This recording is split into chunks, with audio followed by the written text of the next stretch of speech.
Jai Hind students, welcome back. Today we will study lesson number 4 from your supplementary book Moments, class 9th. आज का जो lesson है उसका title है इन the kingdom of फूल्स, मूर्खों का राज्य। टाइटल से ही पता चलता है कि ये कहानी जो है ये मूर्खों पर आधारित है। So before we understand the summary of the story, let's understand and study about the author of this lesson. This lesson in the Kingdom of Fool is written by A.K. Ramanujan. A.K. Ramanujan was born on 16th March 1929. He was an Indian poet and scholar of Indian literature who wrote both in English and Kannada. Ramanujan केवल कहानीकार नहीं थे बल्कि he was a poet, a scholar, a folklorist, a translator and playwright. उन्होंने बहुत सी भाषाओं में कहानियाँ और पोएम्स लिखी थी। For example English, Kannada, Tamil, Telugu and Sanskrit. उनके वर्क्स जो है वो मॉडर्न लिटरेचर में बहुत ही ज़्यादा अक्लेम करे जाते हैं। उनकी ये कहानी इन द किंगडम ऑफ फूल्स एक फोक कहानी है, यानी कि इस कहानी को लोगों की संस्कृति में है। लोग जनरेशन से अपनी आने वाली जनरेशन को सुनाते आए हैं। तो आइए हम भी इस कहानी को जानते हैं। Before we understand the summary, let's study about the theme of the story. The theme of the story is wisdom is worshipped everywhere when foolishness is our greatest enemy. With the help of wisdom, we can make a difference between right and wrong. When our life is in troubles, we can fight them and make our ways with the power of wisdom. अक्लमंदी की हमेशा पूजा की जाती है और मूर्खता जो है वो हमारी सबसे बड़ी शत्रु है। हम अपनी विजडम, अपनी समझदारी से बड़ी परेशानी का भी आसानी से सामना कर सकते हैं, जबकि हमारे आसान जीवन को हम अपनी मूर्खता से संकट में डाल सकते हैं। तो ये कहानी ही अक्लमंदी और मूर्खता पर आधारित है। किस तरह से लोगों ने अपनी मूर्खता से अपने जीवन में मुश्किलें बढ़ाई और किस तरह से व्यक्ति अपनी सूझबूझ से अपनी बड़ी से बड़ी परेशानी का सामना करके उसे हल कर सकता है। तो let us understand the summary of the story in the kingdom of fools. कहानी शुरू होती है एक राज्य से जिसका राजा और वहाँ का मंत्री दोनों ही फूल थे, यानी कि बहुत बड़े मूर्ख थे। वो आम राजाओं की तरह अपना राजकाज नहीं चलाते थे। They did not want to run their kingdom like all other kings do. So they decided to change night into day and day into night. उन्होंने क्या सोचा कि हमें कुछ अलग तरीके से अपना राज्य चलाना चाहिए, तो उन्होंने दिन को रात बना दिया और रात को दिन। दिन में वो सारे काम करते थे जो रात में किए जाते हैं, जैसे कि वो लोग सो जाते थे, और दिनचर्या के सारे काम वो रात में करते थे। लोगों को भी यही आदेश था कि राजा ने जो आदेश दिया है दिन को रात और रात को दिन, लोग उसी का पालन करें, वरना जो भी व्यक्ति इसका पालन ना करता हुआ दिखाई दिया उसको कड़ी से कड़ी सज़ा दी जाएगी। तो बाकी प्रजा भी मजबूरन अपने मूर्ख राजा के आदेश अनुसार ऐसी ही जिंदगी जी रहे थे। एक बार एक गुरु और एक डिसाइपल, यानी कि एक गुरु और एक शिष्य उस राज्य में आए। वहाँ का माहौल थोड़ा सा अजीब लगा उन्हें।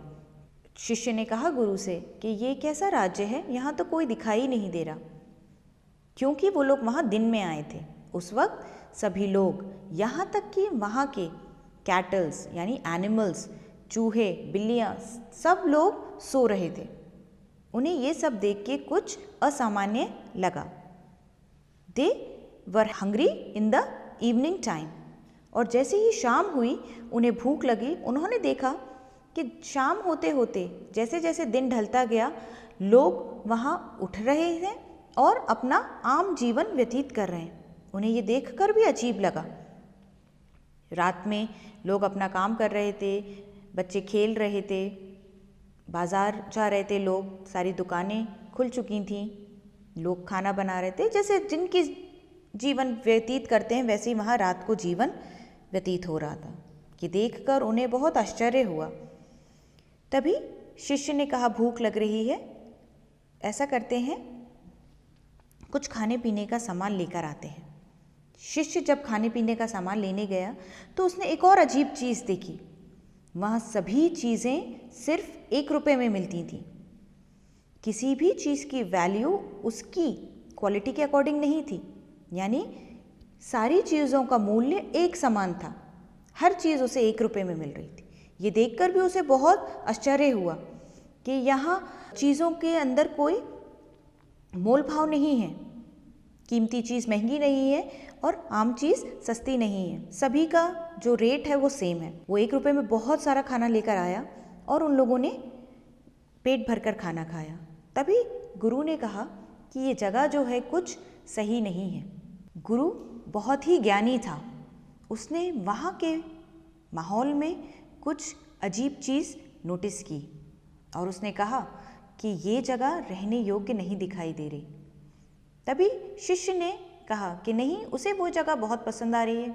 यहाँ के सभी लोग काफ़ी मूर्ख हैं, 1 रुपये में इतनी सारी चीज़ें मिल रही हैं।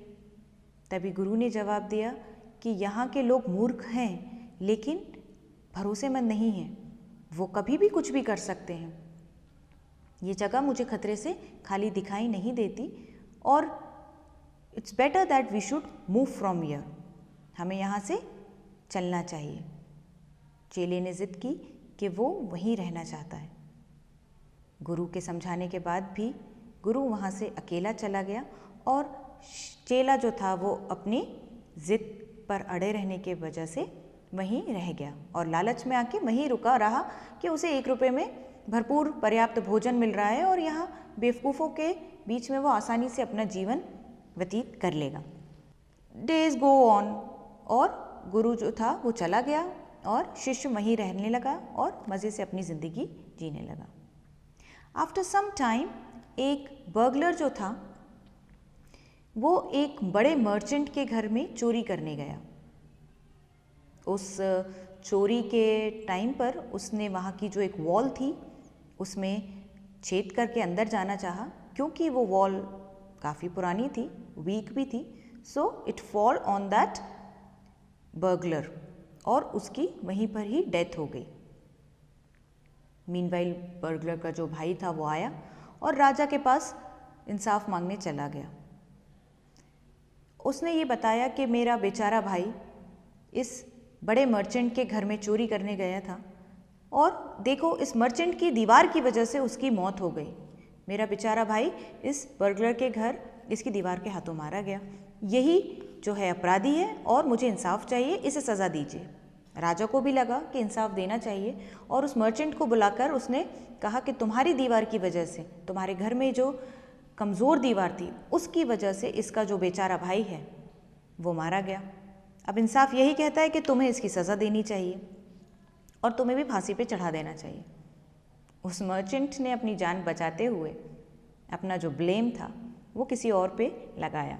उसने कहा कि ये सही है कि ये मेरे घर की दीवार है, इस पर गिरी है, but it is not my fault. ये तो ब्रिकलेयर बनाने वाले की गलती है, जिसने ये वॉल बनाई है, दैट ब्रिकलेयर, उसकी फॉल्ट है और उसको पकड़ना चाहिए। मैं उसका एड्रेस जानता हूँ, आप उसे बुलवाएं। ये उसने ख़राब दीवार बनाई है, इसीलिए उस चोर की मृत्यु हुई है। मैंने देखा था कि ये मेरे घर में चोरी करने आ रहा था और दीवार खोदते समय ये दीवार इस पे गिरी, तो ये गलती मेरी ना होकर उस मिस्त्रीकार की है। राजा को समझ में आया कि ये सही कह रहा है, तो बुलाया जाए उस राजमिस्त्री को जिसने ये दीवार बनाई है। राजमिस्त्री को बुलाया और उस पर दोष लगाया गया कि तुमने ये कैसी खराब दीवार बनाई, देखो ये बेकसूर चोर मारा गया। वहाँ कोई भी ये कहने वाला नहीं था कि ये गलती किसी की नहीं, ये एक हादसा है, बल्कि उस चोर की है जो चोरी करने गया था।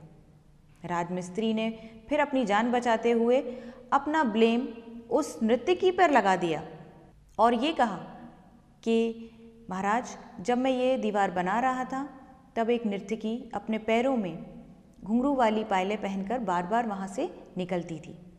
She was keep on moving here and there, और वो बार बार आने जाने की वजह से उन घुंघरुओं के आवाज़ से जो मेरा माइंड था वो डिस्ट्रैक्ट हुआ।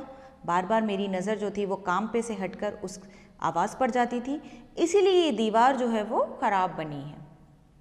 तो इसी तरह जो कसूरवार है वो मैं नहीं हूँ, मेरी जगह वो डांसर है।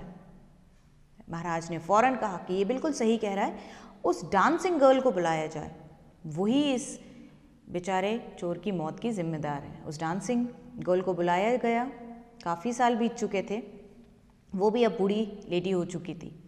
उसको याद आया कि हाँ, ये जब दीवार बन रही थी और ये राजमिस्त्री जब दीवार बना रहा था, मैं वहाँ से निकलती थी, मगर महाराज ये मेरी गलती नहीं है, ये गलती उस सुनार की है जो मेरा ऑर्डर टाइम पे कंप्लीट नहीं कर रहा था।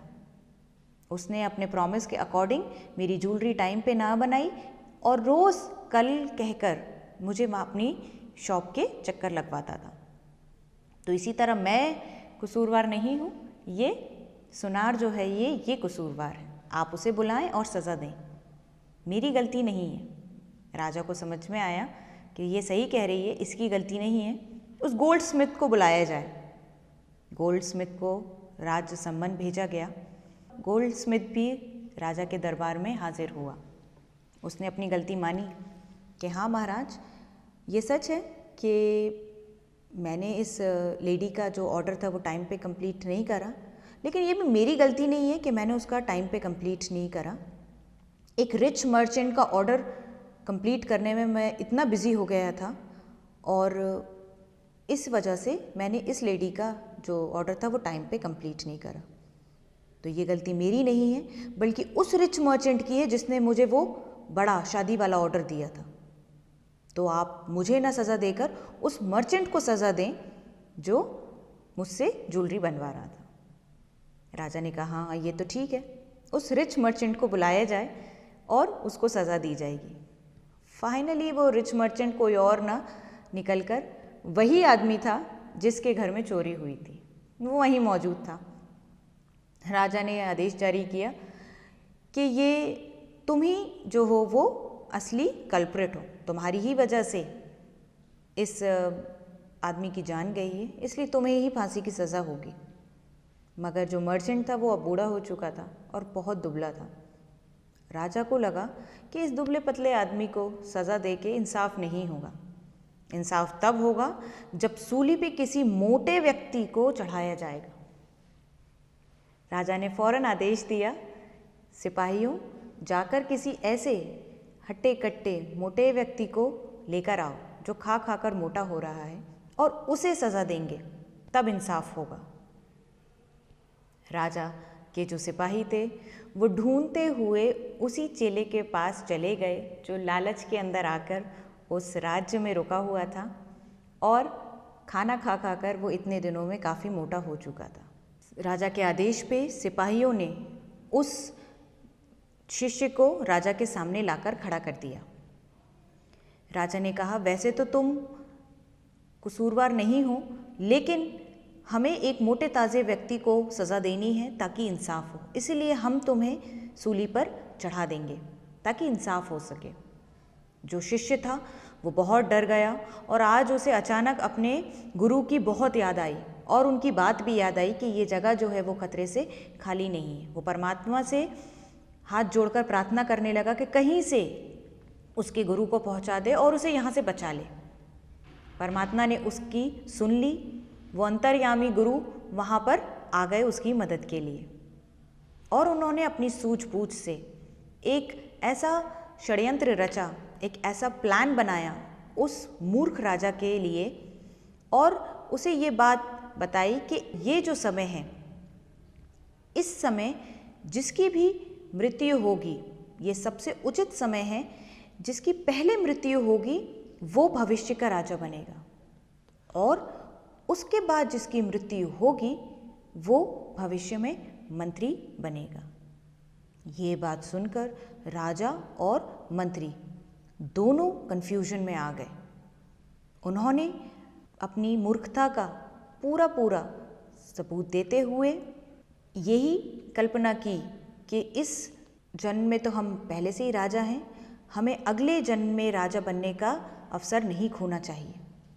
तो उन्होंने कहा, सबसे पहले किसी को नहीं बल्कि मुझे मृत्युदंड दे दो, राजा को, और फिर उसके बाद उसके मंत्री को सूली पर चढ़ाने का फैसला किया गया।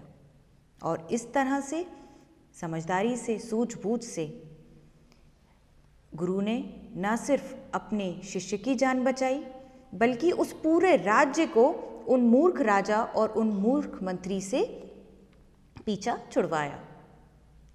At last, all the people of that state convinced this guru and disciples to please.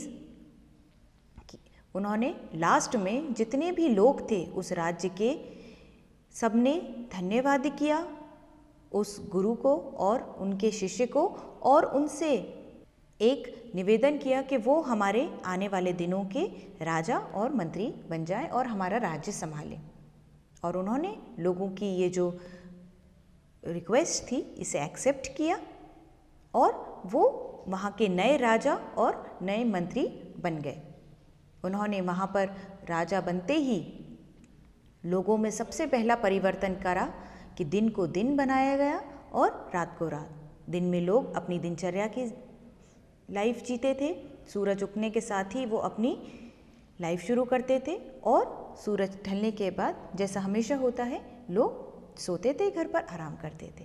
अब सभी चीज़ें वहाँ पर 1 रुपये में नहीं मिलती थी, हर चीज़ की वैल्यू के अकॉर्डिंग वहाँ उसके प्राइस तय करे गए, और सभी लोग अब अपनी लाइफ जो थी वो अच्छे से गुजारने लगे। So this was a nice and interesting story and very inspiring story. मुझे उम्मीद है बच्चों आपको ये स्टोरी जो है वो बहुत अच्छे से समझ में आ गई होगी कि किस तरह बच्चों आपने देखा कि गुरु ने अपनी समझदारी से न सिर्फ अपने चेले की जान बचाई बल्कि उस राज्य में रहने वाले सभी लोगों को एक अच्छा जीवन व्यतीत करवाया। Wisdom is always worshipped. तो बच्चों देखा किस तरह एक समझदार गुरु ने अपने चेले की और अपनी जान बचाई। न सिर्फ उन्होंने अपनी जान बचाई, उस मूर्ख राजा से पूरे नगर के लोगों को मुक्त कराया। तो हमारी समझदारी हमेशा हमारी लाइफ में आने वाली बड़ी सी बड़ी समस्या को भी हल कर देती है। आई होप आज का ये लेसन आपको अच्छे से समझ में आया होगा। नेक्स्ट वीडियो में आपके लिए एक नया लेसन लेकर आएंगे। टिल देन, जय हिंद एवरीवन, स्टे सेफ।